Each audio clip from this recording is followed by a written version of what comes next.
Hi, I'm Linz. Welcome to Becoming Everwell, a channel that features real, vulnerable stories of everyday becoming on this adulthood journey. I'm a former high school English teacher who believes that an education extends far beyond academics. So I focus my attention on small but meaningful life learning moments from daily life. Today's episode is about the upside of awkward. I make sense of life by writing about real everyday stuff that makes us who we are. Some of these snapshots are fun, some are more serious. Maybe they'll open up something in you too. Let's grow. Awkward as a state of being has been on my mind. I'm a co-leader of a local mom co-group, and the theme this year is Make It Awkward. The idea, in their words, is in a world that values polish over vulnerability, we're going to do our best to claim the power of awkwardness. This theme strikes me as different and intriguing, and because I prefer behind-the-scenes real over outwardly shiny optics, I love the idea of a year of embracing awkward. Surely we've all experienced or recognized awkwardness, but let's first identify awkward because the dictionary actually has a lot to say about it. So awkward can be a lot of things. Awkward can be lacking skill, like so many wedding guests on the dance floor. Awkward can be lacking grace, like an abrupt interaction or encounter. Awkward can be lacking social graces or manners, like accidentally showing up to a gathering empty-handed when everyone else brought something. Awkward can be not well planned or designed, like unnecessarily complicated directions. Awkward can be requiring caution because it's somewhat hazardous, like a problematic intersection. Awkward can be hard to deal with, difficult, inconvenient, like a tricky dynamic between people. Awkward can be embarrassing, like a foot-in-the-mouth comment or make-you-blush behavior. Moments can be awkward, adults can be awkward, kids can be awkward, relationships can be awkward, conversations can be awkward, circumstances can be awkward. And polish is awkward's opposite. Polish is glossy, refined, elegant, seamless, smooth. My favorite visual of polish versus awkward is the classic holiday card scenario. That perfect family photo that's on the card versus what we all know goes on leading up to that photo. The finagling of outfits, the competing dynamics of personalities and moods, the annoyance from those who don't want to be taking the photo at all. Photos of the hour before the official family photo would capture what's real and unpolished, but socially, most of us want our families to look good, so we send the polished image, although I love when folks share their outtakes. Being polished allows us to fly under the radar with more ease. Being awkward makes us a bit more noticed, for better or worse. As you likely know, I'm steeped in the self-development field, and this work requires honesty about who you are. And truth is, seldom have I found that being real is polished. Real is typically messy, funny, sad, raw, and awkward. And in my opinion, awkward is far more interesting than polish. At our opening Mom Co gathering, I spoke to the full group with the task of getting us in the awkward mindset. I shared a story that put my own awkward out there. Here's a recap. So on a Saturday morning when I was very pregnant with my second child and after a tough night of sleep, I was short on time and had to choose between taking a shower, which was much needed, or going to my weekly prenatal yoga class, which I loved.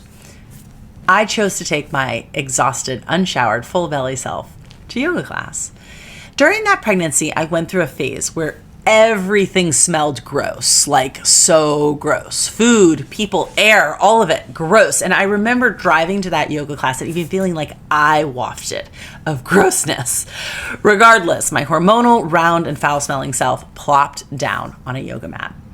On that day, my yoga teacher mixed things up by pairing up students for partner poses. And of course, I got paired with a glowy, adorable, petite pregnant woman whose clean, wet hair from a recent shower made me envious and insecure, if I'm being honest. Back to back with this sparkling, pregnant mama and bending in sync this way and that, I was overcome with what had become an unfamiliar sensation. something on this woman smelled good. Like so good to my otherwise completely repulsed olfactory sense. I didn't know if it was her shampoo, her lotion, her perfume. I didn't know, but whatever it was, I immediately obsessed over the smell. Now, a not awkward woman might have remarked, "Something you're wearing smells so good. Do you mind me asking what it is?" But no, that's not what I did. Instead, I said nothing. I went back to my life where everything smelled gross and ruminated about the great smells of her mysterious products. After a few days, I couldn't shake it. So I resolved that I'd directly ask the good-smelling woman about her products the next week at yoga. But the next week at yoga, she didn't show. So to quench my craving, I did what felt logical. I emailed the yoga instructor, telling her about my olfactory challenge and asking if she could please connect me with the good-smelling woman. Surprisingly, my yoga teacher sent me the good-smelling woman's email and her name, which is Jen. So I emailed good-smelling Jen, introduced myself, reminded her of our back-to-back yogaing from a week earlier, and then spilled my guts about how I suffer from the everything is gross side effect of pregnancy. But I gushed, smelled amazing. Some product of hers was all I could think about, and would she kindly share what product she uses? Assuming that we were in some kind of pregnant sisterhood bond, despite the reality of our strangeness, I sent the email, expecting her to write back swiftly. But she didn't. In fact, she never wrote me back. A few days after receiving no word from her, I went back and reread my initial email, trying to imagine receiving it out of the blue. And suddenly I felt overcome with embarrassment. The whole thing felt incredibly awkward. I'd sent a declaration to a stranger about how good she smelled. I mean, I read my email to my husband and he agreed.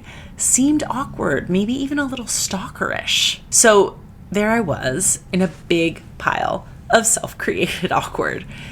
As fate would have it, our paths have crossed again, Jen's and mine. Our daughters dance together and have become friends. 10 years after that yoga class and at a social event with Jen, I confessed the whole thing to her, which again is so awkward of me to resurface the long gone email that could have easily remained buried. But surprisingly, Jen lit up, recalling the email. She was like, "I never wrote you back." And she actually seemed embarrassed about it. She was like, "Oh my gosh, I remember receiving it. My grandfather had just died, and then I had my baby, and I'm terrible about email." And then she actually went on to express how she actually had loved that I'd asked because she takes great pride in her product curation. All those years later, she actually listed off a few products that it could have been. I mean, while sharing this awkward anecdote with the other women in my Mom Co group, and as I got to the cringiest part of my actions, I observed the women in the room relax and laugh and empathize with warmth. Then in a small group conversation afterwards, every single woman at the table went on to share her own version of being awkward. And here's what I noticed. We all know awkward. And here's the takeaway. Awkward is vulnerable. Awkward is human. Awkward connects us. And if we can look past the judgment of oneself and others and choose to embrace and open up about our awkwardness, we have the power to make space for others to open up with what's awkward and real for them too. In that way, awkward can be a pathway to deepening our relationships. And also, awkward has power within ourselves.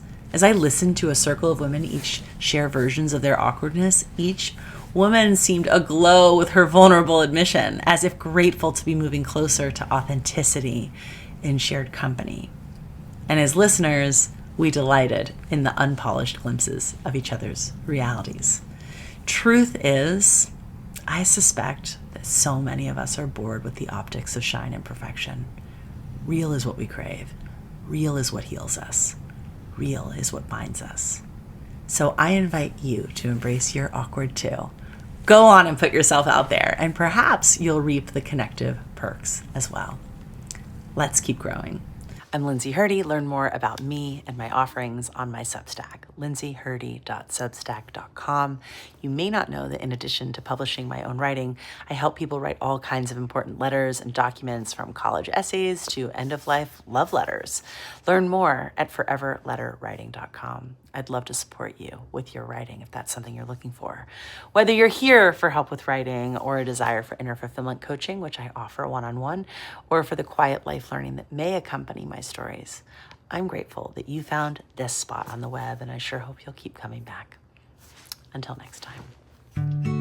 Be sure to like and subscribe and click that bell to get alerts for new posts. I'd be ever grateful.